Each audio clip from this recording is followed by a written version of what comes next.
आपके साथ भी अक्सर ऐसा ही होता है कि आप शेयर खरीदते हैं और बस आपके खरीदने की देर थी, आपके खरीदते के साथ ही शेयर नीचे जाने लगता है। जैसे मानो शेयर आपका इंतजार कर रहा था कि कब ये भाई साहब शेयर खरीदें और कब मैं नीचे जाऊं। अगर आपको भी यही मुगालता है कि आपके खरीदने के बाद शेयर अक्सर नीचे ही चला जाता है, तो आज का वीडियो विशेष रूप से आप ही के लिए है। कैसे बचें इस परिस्थिति से और क्यों ऐसा होता है, ये जानेंगे आज के इस इंपॉर्टेंट वीडियो में, तो एंड तक वीडियो को जरूर देखिए। भाई एक साहब थे, एक शेयर को बड़े दिनों से ताक रहे थे।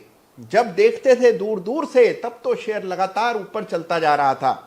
फिर बड़ी हिम्मत करके उन्होंने शेयर खरीद लिया एक ही दिन, और जैसे ही उन्होंने शेयर खरीदा वैसे ही शेयर गिरने लगा, जैसे शेयर इंतजार कर रहा था कि कब ये शेयर खरीदें। ऐसा एक दो बार हो तो संयोग माना जा सकता है, लेकिन अगर ऐसा बार बार हो रहा है तो जरूर आपको यह लगने लगता है कि शायद सारा संसार, पूरी कायनात आपको नुकसान देने के लिए तैयार है और साजिश कर रही है। लेकिन यकीन जानिए, इसमें कोई साजिश नहीं है, इसमें सारी की सारी गलती आप ही की है। जी हां, कई बार हमें लगता है कि बस हमारा स्टॉप लॉस लेने के लिए शेयर नीचे आता है, स्टॉप लॉस हिट होता है और फिर तेजी आ जाती है। जैसे हमारे स्टॉप लॉस का किसी बड़े इन्वेस्टर या बड़े ऑपरेटर को पता हो कि हमारा स्टॉप लॉस किस लेवल पर है, वहीं तक प्राइस को लाता है, हमारा स्टॉप लॉस लेता है और फिर कीमतें बढ़ जाती हैं। यानी हम ये मान करके चल रहे हैं कि इस ब्रह्मांड का, इस संसार का केंद्र हम हैं और पूरा बाजार हमारे इर्द गिर्द ही चल रहा है। देखिए, ये गलतफहमी दिल से निकाल दीजिए। बार बार इस तरह की परिस्थितियां यदि आपको पेश आ रही हैं, तो इसका मतलब आप बेहद जरूरत से ज्यादा प्रिडिक्टेबल हैं। जी हां, आपकी ट्रेडिंग, इन्वेस्टिंग का स्टाइल बड़ी आसानी से प्रिडिक्ट किया जा सकता है और इसी वजह से आप बार बार मात खा रहे हैं। आप बड़ी औसत तरह से सोच रहे हैं और आप ही की तरह से बाकी तमाम लोग भी सोचते हैं। तो देखिए, बाजार का एक बहुत पुराना असूल है, एक नियम है, एक लॉ कह लीजिए। लॉ ऑफ मार्केट्स ये है कि जहां पर सबसे अधिक पोजीशंस बनी हुई होती है, यानी कि जिस लेवल तक प्राइस के आने पर ज्यादा से ज्यादा लोगों को दर्द पहुंचाया जा सकता है, बाजार हमेशा उसी लेवल तक नीचे आता है। तो याद रखिए कि अगर आप भी भीड़ के साथ चल रहे हैं, प्रिडिक्टेबल तरह से ट्रेड और इन्वेस्ट कर रहे हैं, तो बार बार आपको यही लगता रहेगा कि आपके शेयर खरीदने के बाद गिर जाता है, आपका स्टॉप लॉस हिट हो जाने के बाद दाम बढ़ जाता है, या आप बेच दें उसके बाद ही प्राइस असली तेजी दिखाता है। इसकी वजह है यू आर प्रिडिक्टेबल। अनप्रिडिक्टेबली कैसे सोचें, ये आज के वीडियो में मैं आपको बताऊंगा। तो सबसे पहले, आगे बढ़ने से पहले एक बार दिल पर हाथ रख करके ये बात स्वीकार करें कि आपके साथ ऐसा होता आया है और अब आपको अपना रास्ता बदलने की जरूरत है। अब रास्ता कैसे बदला जाएगा, ये जान। तो देखिए, प्रिडिक्टेबल होने की वजह यह है कि आप एक ही तरह से हमेशा एंट्री लेते हैं। देखिए, मैं आपसे कभी मिला नहीं, लेकिन पूरे विश्वास के साथ कह सकता हूं कि आप इनमें से किसी एक तीन तरह से एंट्री लेते होंगे।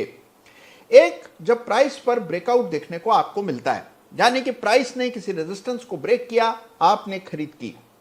दूसरा, प्राइस किसी सपोर्ट के करीब आया, आपने चार्ट पर सपोर्ट देखा और आपने वहां खरीद की। और तीसरा और सबसे घातक यह है कि किसी स्टॉक की फैंसी बाजार में चल रही है, यानी कि चारों ओर उसी स्टॉक की धूम है, बहुत चर्चा हो रही है। पहले तो आप उस स्टॉक को केवल देखते रहते हैं और उसके बाद एक समय आता है जब थोड़ा फोमो होने लगता है, यानी आपको लगने लगता है कि भाई ये शेयर तो देखते ही देखते बढ़ गया, अब इसको खरीद ही लेते हैं, कब तक इंतजार करेंगे, और इस फोमो में पड़कर आप शेयर खरीद लेते हैं। अगर आप भी अपनी एंट्री इन तीन में से किसी एक ढंग से करते हैं, तो आप निहायत ही प्रिडिक्टेबल हैं। इस प्रकार की ट्रेडिंग में अक्सर आपको मात खाते रहना पड़ेगी। तो याद रखिए कि प्रिडिक्टेबिलिटी जड़ है इस समस्या की। अगर आप केवल ब्रेकआउट देख करके खरीदते हैं, तो याद रखिए कि केवल ब्रेकआउट पर्याप्त नहीं है, अधिकांश ब्रेकआउट छलावा होते हैं। तो ब्रेकआउट को पहचानना सीखिए कि कौन सा ब्रेकआउट विश्वसनीय है और कौन सा नहीं। चार्ट पर केवल प्राइस एक्शन देखकर ट्रेड करने का यह बड़ा खामियाजा आपको भुगतना पड़ सकता है, और इसीलिए 1500 से ज्यादा इंडिकेटर्स हैं, वॉल्यूम स्टडीज हैं, जो आपको यह बताती है कि यह ब्रेकआउट भरोसेमंद है या नहीं। अगर ब्रेकआउट पर भी आप ट्रेड कर रहे हैं तो याद रखिए कि जितना स्टॉप लॉस को अपने करीब रखेंगे उतनी आसानी से आप इस परिस्थिति से निपट पाएंगे। अधिकांश लोग जहां एंट्री कर रहे हैं वहां एंट्री नहीं करनी है, इस बात को याद रखिए। उसी तरह से अगर प्राइस गिरने के बाद सपोर्ट के आसपास सेटल हो रहा है और बस आप ये सोचकर कि प्राइस काफी गिर चुका है, सपोर्ट करीब है, आप अगर एंट्री ले रहे हैं तो यहां पर भी बार बार ऐसा ही होता रहेगा। उसकी वजह यह है कि हर सपोर्ट इंपॉर्टेंट नहीं होता है, ट्रेंड को भी ध्यान में रखना पड़ता है। अब मान लीजिए ट्रेंड ही खराब है, लच्चर ट्रेंड है और ऐसे में आप सपोर्ट पर खरीद रहे हैं तो कुछ खास प्रॉफिट होने की संभावना नहीं है। अलबत्ता यहां पर भी वही होगा जो अक्सर आपके साथ होता आया है, यानी कि आप शेयर खरीदेंगे और आपके खरीदते ही स्टॉक गिरने लगेगा। तीसरी परिस्थिति, अगर आप किसी शेयर को केवल ताक रहे थे, बहुत बढ़ जाने के बाद, उसकी बहुत चर्चा सुन लेने के बाद आपने छटपटाहट में उस शेयर को अंत में खरीद लिया, तो मान करके चलिए कि सिर्फ नुकसान के अलावा कुछ हाथ नहीं लगेगा, बस आप खरीदेंगे और प्राइस गिरने लगेगा। उसकी वजह यह है कि you are very late to the party. Party तो बहुत समय से चल रही थी, आप जब पार्टी सिमटने लगी है, दरवाजे बंद होने लगे हैं, उस समय प्रवेश पा रहे हैं। ऐसा व्यक्ति कभी भी पार्टी का सुख नहीं भोग पाता। यानी सही समय पर पार्टी तक पहुंचना बहुत जरूरी है और उसके लिए चार्ट्स देखना बहुत ही इंपॉर्टेंट है। तो अपनी एंट्री की जो प्रणाली है उसमें सुधार लाइए, उसका तरीका बदलिए, थोड़ा आउट ऑफ द बॉक्स सोचिए और याद रखिए कि कोई साजिश नहीं रची जा रही है। दो बड़े प्लेयर्स, दो बड़े पार्टीज लड़ रही हैं और आप बीच में कहीं फंस जाएं तो उसमें उनकी गलती नहीं है। आपको प्रयास करना है कि आपकी एंट्री अनप्रिडिक्टेबल हो, रूल बेस्ड हो, कंसिस्टेंट हो और फिर देखिए ये समस्या आपको कभी नहीं आएगी।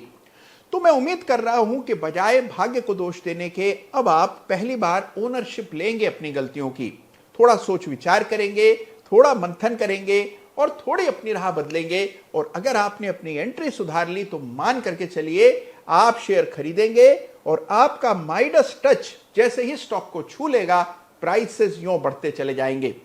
तो थोड़ी सोच बदलिए और फिर देखिए नतीजा। उम्मीद कर रहा हूं आज का वीडियो आपको कुछ सोचने पर मजबूर करेगा, आपके कुछ काम आएगा। कैसा